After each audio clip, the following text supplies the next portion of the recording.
जय सिया राम, जय जय सिया राम। आप सुन रहे हैं कैपिटल रेडियो अयोध्या। मैं हूँ भावना राय और मैं हूँ महेंद्र सिंह। सभी सुनने वालों को जय सिया राम।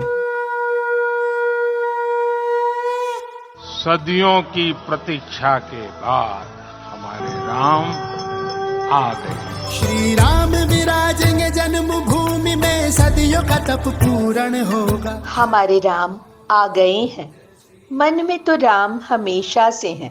अब भव्य मंदिर में उनका अवतरण हुआ है। अयोध्या पुलकित है, प्रफुल्लित है, आनंदित है। रामलला जो आए हैं। राघव जी हमारे महाराज हुए हैं, राजाधिराज हुए हैं। राघव धरती में हीरा पोखराज हुई है, खुलवा के ताज हुई है। प्रभु राम अयोध्या से और अयोध्या भगवान राम से कभी अलग नहीं थे, लेकिन कड़कड़ में बसे राम अब उस गर्भगृह में हैं जहां उनके दर्शन की प्रतीक्षा सदियों से थी। राम आए हैं तो पूरी दुनिया ही हो गई है अवधपुरी। उसी अवधपुरी की आवाज है ये पॉडकास्ट।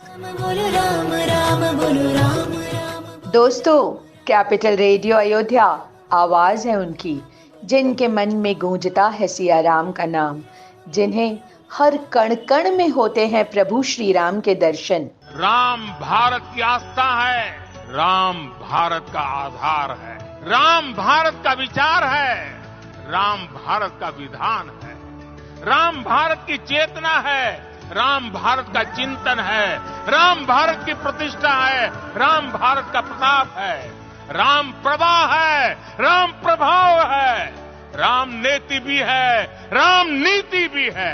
जय रघुनंदन सीता राम, दशरथ नंदन जय श्री राम। राम जहाँ होते हैं वो मन, वो जगह अयोध्या ही हो जाती है। तभी प्राण प्रतिष्ठा समारोह के बाद प्रधानमंत्री श्री नरेंद्र मोदी जी ने राष्ट्रपति श्रीमती द्रौपदी मुर्मू को लिखा, मैं एक अयोध्या को मन में लेकर लौटा हूँ। अयोध्या का ये रूप देखने के लिए अनगिनत लोगों ने लंबा आंदोलन किया। इस पॉडकास्ट में आप सुनेंगे उनमें से एक महापुरुष की कहानी। भगवान राम की कृपा से ग्रह नक्षत्र भी अनुकूल हो जाते हैं। तभी तो राम प्राण है और जीवन का आधार है। राम में संसार है और संसार भर में राम है। राम सिर्फ हमारे नहीं है, राम तो सबके हैं। श्री राम जय राम। राम सबके हैं ये प्रत्यक्ष भी दिखा। नेपाल, भूटान, श्रीलंका, मॉरिशस जैसे पड़ोसी देशों से लेकर अमेरिका, ब्रिटेन, ऑस्ट्रेलिया और न्यूजीलैंड जैसे कई देशों में राम उत्सव मना, दीप जलाए गए, दिवाली मनी। ग्लानि, क्षोभ और शोक सब स्वाहा हो गए। भगवान राम के नाम की ऊर्जा ने हर मन को नई उम्मीद से रोशन कर दिया। हमारे लिए ये अवसर सिर्फ विजय का नहीं, विनय का भी है। राम आग नहीं है, राम ऊर्जा है। राम विवाद नहीं, राम समाधान है। यह है कैपिटल रेडियो अयोध्या। इस पॉडकास्ट में अभी बहुत कुछ बाकी है। आप हमें फेसबुक, यूट्यूब और ट्विटर के साथ स्पॉटिफाई और पॉडकास्ट के कई दूसरे प्लेटफॉर्म पर भी सुन सकते हैं। इस पॉडकास्ट को लेकर आप कोई फीडबैक देना चाहें या हमें अपना सुझाव देना चाहें तो कैपिटल रेडियो अयोध्या @gmail.com पर मेल कर सकते हैं। आए गए रघुनंदन, सजवा दो द्वार द्वार। अयोध्या में श्री राम मंदिर का सपना आंदोलन की कई सीढ़ियों पर चढ़कर साकार हुआ है। आंदोलन के सबसे अहम अध्याय की बात कर रहे हैं वो महान व्यक्तित्व जिनकी आवाज को सबसे प्रामाणिक माना जाता है, जो पत्रकारिता के हस्ताक्षर हैं, जिन्होंने अयोध्या आंदोलन के एक बड़े हिस्से में हर घटना को करीब से देखा और बारीक नजर रखी। उनकी समीक्षात्मक राय से कई लोगों को अपना मानस बनाने में मदद मिली। बात कर रहे हैं श्री राम बहादुर राय साहब की, जो आज विश्व हिंदू परिषद के महान नेता अशोक सिंघल के योगदान को याद कर रहे हैं।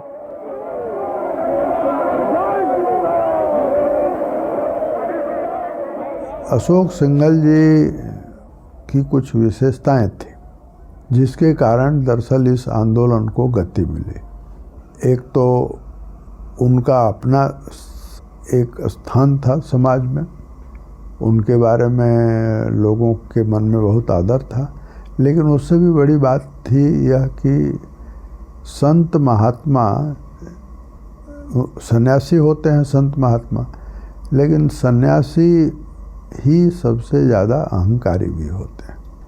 अगर उनको कोई उनके पैर न छुए, उनको साष्टांग न करे, तो वो फिर समाज के काम में बहुत रुचि लेते नहीं। अशोक सिंघल जी संत महात्माओं का इस कदर सम्मान करते थे कि संत महात्माओं को उन्होंने सम्मान करके उनका, यानी उनको प्रणाम करके, खुद अपने को पीछे रख करके उन्होंने संत महात्माओं को हर तरह से जोड़ा। और उसके बाद जो है वो आंदोलन जो है उसकी गति बनी। 6 दिसंबर 1992 को जब तीनों गुंबद गिर गए, मैं वहाँ नहीं था, लेकिन मैंने सुना है प्रत्यक्षदर्शियों से कि केवल एक व्यक्ति था जिसके चेहरे पर कोई सिकन नहीं थी, प्रसन्नता ज़्यादा थी, वे अशोक सिंघल थे। दूसरे जितने लोग थे वे सब अंदर से परेशान थे। परेशान इस बात से थे कि हम तो नहीं चाहते थे कि ये बाबरी मस्जिद ढह जाए या उसका ध्वंस हो जाए, लेकिन हो गया, तो हम क्या जवाब देंगे, ये उनके मन में सवाल था। इसके विपरीत अशोक सिंघल लोगों को शांत जरूर कर रहे थे, लेकिन जिन लोगों ने देखा वो लगा कि अशोक सिंघल वीर पुरुष के रूप में वहाँ प्रकट हुए, और उन्होंने कहा कि जो ध्वंस हुआ है उसकी हम जिम्मेदारी लेते हैं। तो उन्होंने कहा या नहीं कहा, लेकिन मुझे लगा कि इतिहास का कलंक जो है वो समाप्त हो गया। तो आंदोलन, कुछ लोग ये समझते थे कि 1992 6 दिसंबर के बाद अब आंदोलन समाप्त हो जाएगा और उसके बाद जो है वो मंदिर का सवाल बैकग्राउंड में चला जाएगा। मैं इससे सहमत नहीं था, और एक बार कुछ साल पहले जब अशोक जी जीवित थे, मैं उनसे मिलता रहता था। एक दिन उनके यहाँ मैं गया, तो मेरा ख्याल है कि 1 बजे से लेकर 5 बजे तक, माने करीब 4-5 घंटे हम लोगों की बातचीत होती रही, और वो अपने मन की बातें बताते रहे। 2 बातें उसमें खास हैं। नंबर 1, उन्होंने कहा कि मंदिर बनेगा, और अब जो विवाद सुप्रीम कोर्ट में है, मेरा ख्याल है कि 2004-5 के आसपास की, 5-6 की बात होनी चाहिए। तो उनके मन में बहुत भरोसा था कि मंदिर बनेगा, सुप्रीम कोर्ट का फैसला पक्ष में आएगा।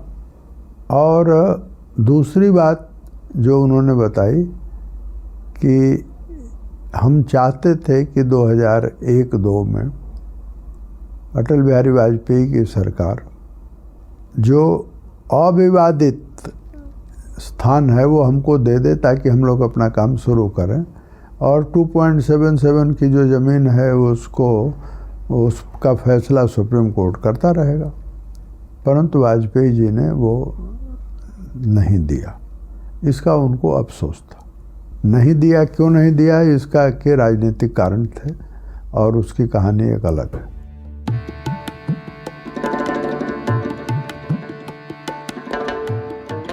श्री राम बहादुर राय साहब से बातचीत का पहला हिस्सा कैपिटल रेडियो अयोध्या के पहले पॉडकास्ट में सुना जा सकता है। इसे आप हमारे YouTube channel, Facebook, Twitter account और Spotify पर भी सुन सकते हैं। आप इसे अपने दोस्तों और करीबियों के साथ शेयर करना ना भूलें। कैपिटल रेडियो अयोध्या आपका अपना मंच है। इस पॉडकास्ट को शेयर करते हुए आप हमारी बड़ी मदद करेंगे। आपके सुझाव और फीडबैक हमारे लिए बहुत अहम है। आप जिस भी प्लेटफॉर्म पर ये पॉडकास्ट सुन रहे हैं वहाँ कमेंट करते हुए अपनी राय बता सकते हैं। जय सिया राम। कैपिटल रेडियो अयोध्या के इस अंक में इतना ही। आपको ये पॉडकास्ट कैसा लगा हमें जरूर बताएं। अपने सुझाव और फीडबैक हमें ईमेल करें। ईमेल का पता है capitalradioayodhya@gmail.com।